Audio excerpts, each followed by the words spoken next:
Seeing as the XL250S project has stalled temporarily due to seat cover issues and waiting for the weather to change, I'm going to do what I vowed I wasn't going to do, and that is start another project.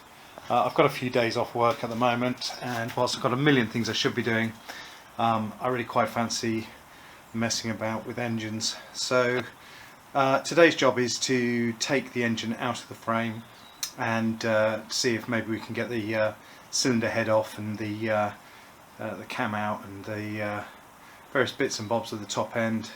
This project, I'm hoping, will be a little less rambly than the last one. I'm going to see if I can streamline it.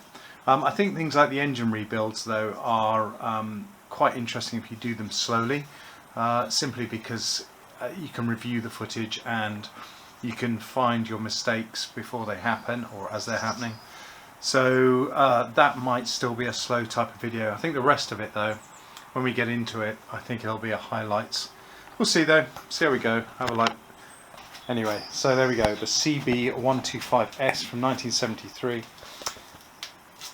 Interestingly, I got the documents through the V5 for the motorcycle yesterday, so she's now officially mine. She's now officially mine, and if she ever runs again, then I can put her back on the road, which will be good.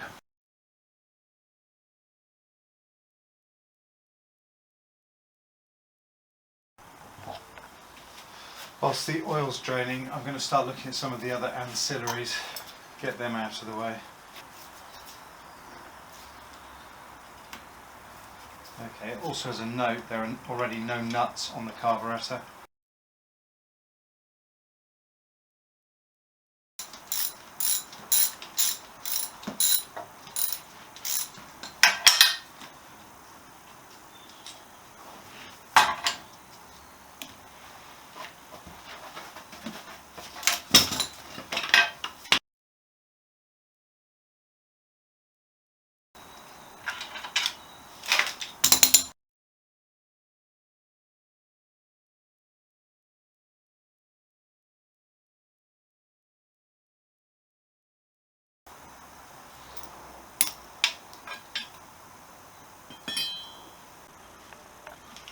Top mount. Note this wiring loom bracket.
We have the CB125s engine on the desk,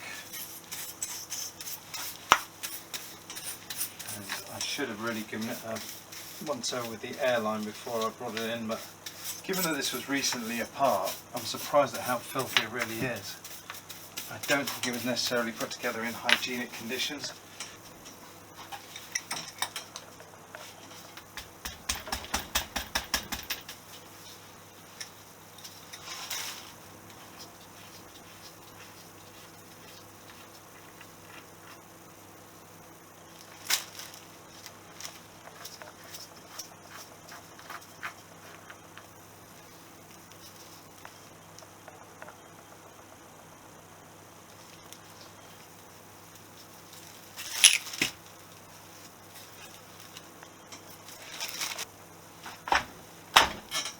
Something not quite right with the kickstart mechanism.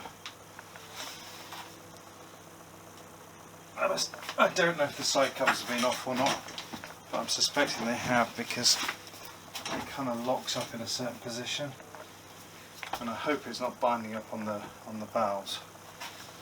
Well, the alignment is rubber gasket followed by the aluminium spacer, but I'm going to have to work that one off. Okay, came off quickly. There is a gasket between the aluminium spacer and the rubber seal that is behind it. I managed to get the plastic spacer off, but I did in the meantime also break a small corner off. It's so hard and brittle, this piece, so that might be a piece that needs replacing. Okay, having taken the spark plug out and checked that the piston is at top dead centre, it's become apparent that there is absolutely no movement whatsoever on the valve stems, so we could have some interference with the valve at the top of the piston. I'm going to loosen them off and see what happens. Okay, now that I've loosened these off, it seems a lot freer now to go through its motions. So I have a feeling the both valves were screwed in as tight as you could get them, and now that they're unscrewed I can rotate through the whole cycle.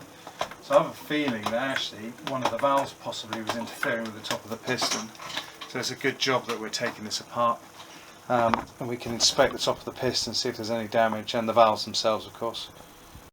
The next job is to undo these, and I think these are JIS, but I'm going to, because I don't really have JIS set, I really must invest in some. I'm going to use a standard Phillips and just see if we can tweak them out. If they don't want to come out easily, then I will, oh, they're loose. I really must invest.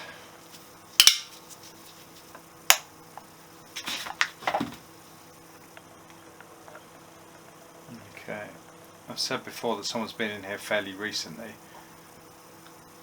but judging by the valve job, I think it's wise we go in and have a look. The first thing that's immediately obvious is that we have a cable missing. There should be a cable that leads to this, so I'm going to have to rummage around in the box of parts later and see if there's a missing cable. I don't think there's any point in me putting any witness marks in because we don't even know if this was ever set up. I'm just guessing it probably wasn't, so I will just follow the manual on this.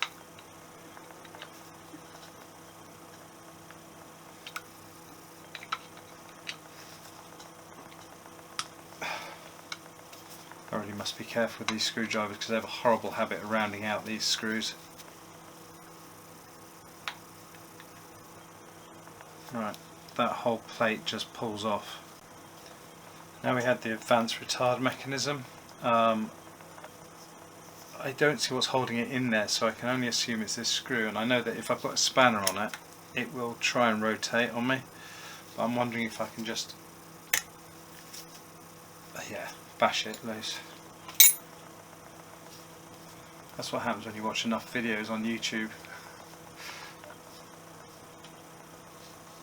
Okay, so one bolt and one washer. Ooh, and the whole advanced retard unit slides out. I don't know if there's an up or down on this. This particular screw is pretty gnarled, and I just gave it a gentle twist and it does come out, but it may be worth trying to get a hold of and replace one of those.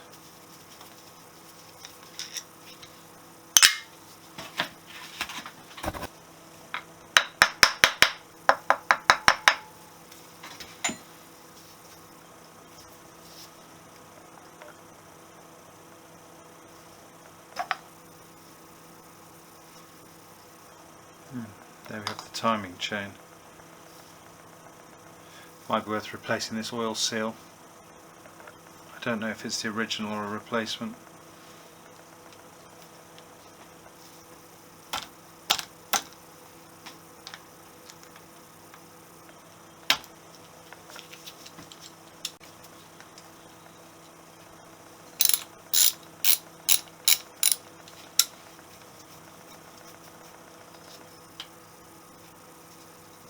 Ping.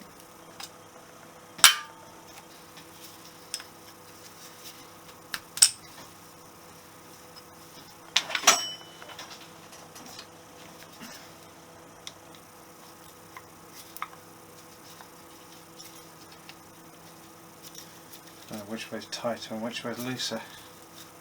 Okay, we'll assume that's as low as we can go on the tensioner.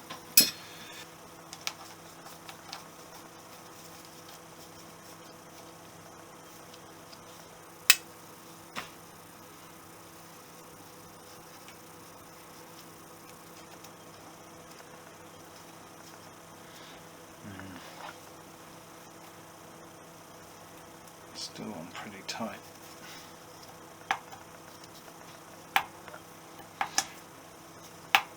I'll play around with that. Oh, I've got a tight one.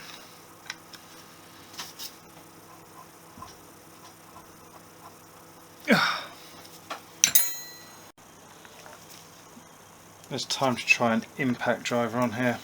I don't want to go nuts with it. There we go.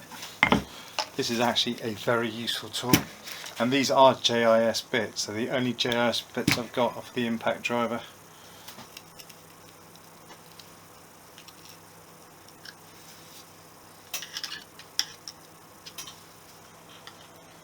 Looks like it's held on with a rubber seal or something sticky. One mashed up rubber seal.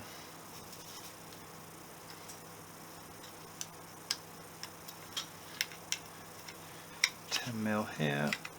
I wonder if these were originally 10 mils, whether these were screws. This is why I'm wondering if they were screws, because this was clearly not designed to get a spanner in there.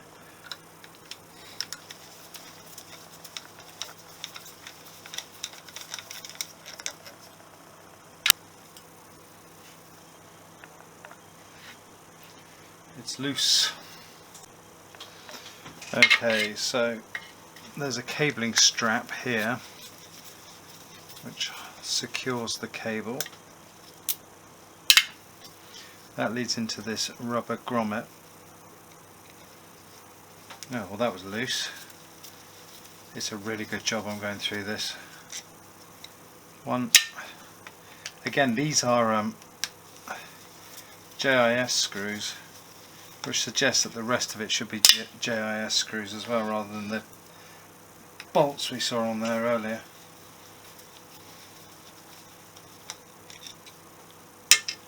Now then, does that just come off, or do I have to undo that?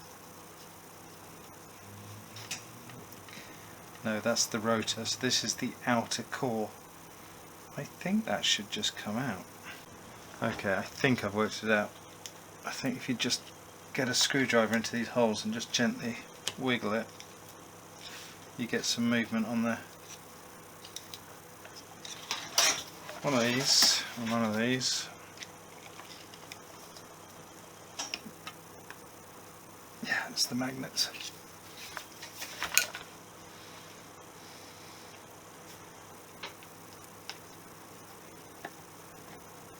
Come on.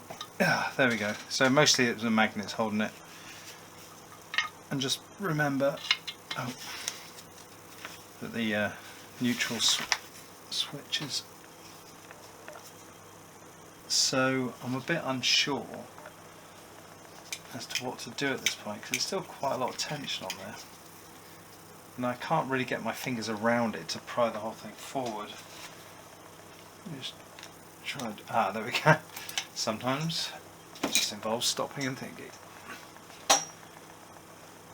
So just pull the whole thing forward with your screwdriver.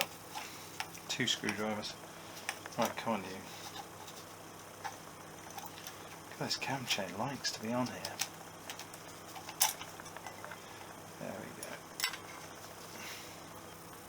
1 cam sprocket.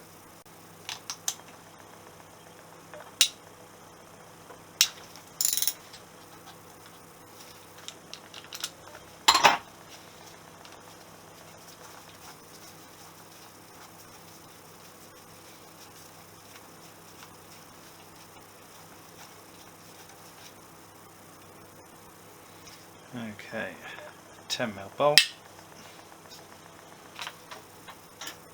and then it looks like a metal retaining plate, and the curves, which it won't fit the other way, but the curves go that way, Now then, where do we go from here? Will the cam pull out? Nice if I get this chain out of the way. Mind you, you can probably go over it. Ah, so yeah, it looks like the cam might pull out. A bit of a wiggle.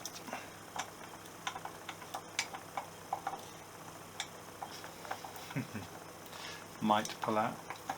Come on, you.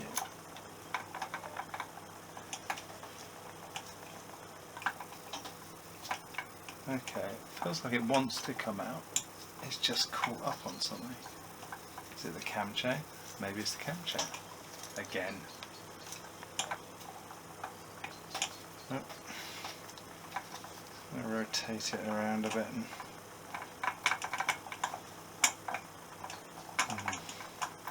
don't quite know what that's caught up on.